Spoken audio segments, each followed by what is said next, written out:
دیمەنی سەوزایی و دڵڕفێنی گوندی حاجی مامەندی شار باژێرە تا چاو بڕکات شاخ و دۆڵی ناوچەکە بە گژوگیای سەوز ڕازاوەتەوە.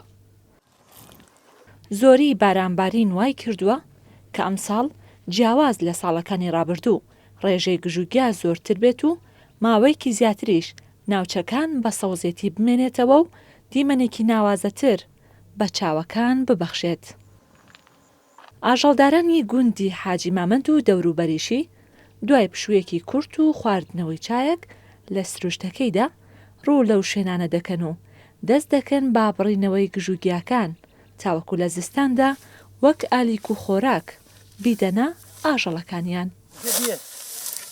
گیا کە ئێستا هەیە لەخوا بەزیان ساڵغی تەڕ بوو گژوگیا زۆر هەیە و ئەیدروین و ئاوا وشکێکن و مەڵمەڵەیەکەن و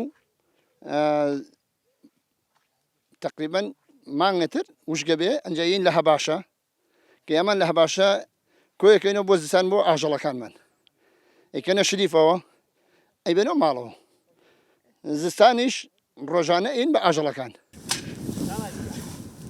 گژوگیا و سەوزاییەکان هێندە زۆرن جگە لە خەڵکی گوندەکان پێویستیان بەهێزی کرێکارانیش دەبێت بۆیە هەمووان بە هەرەوەزی کار دەکەن و تەواوی گژوگیاکان دەڕنن پێش ئەوەی کەوشک ببێت. من 50 ساڵە خەریکی ئیشی بەم داسمە ئیشی پێیەکەم هەم لە ئێران هەم لە عێراقا. پەروەڵدەی زەحمەتم مەجبوری گەرمان نەفەقە بۆ ژنۆ مناڵ دەبێنی. هەڕەنی گژوگیا بەڵێ.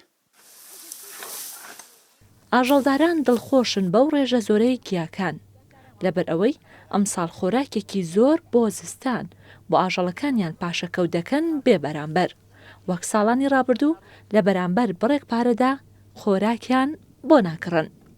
ڕێزان محەممەد، کورسات نیوز، شار باژێر.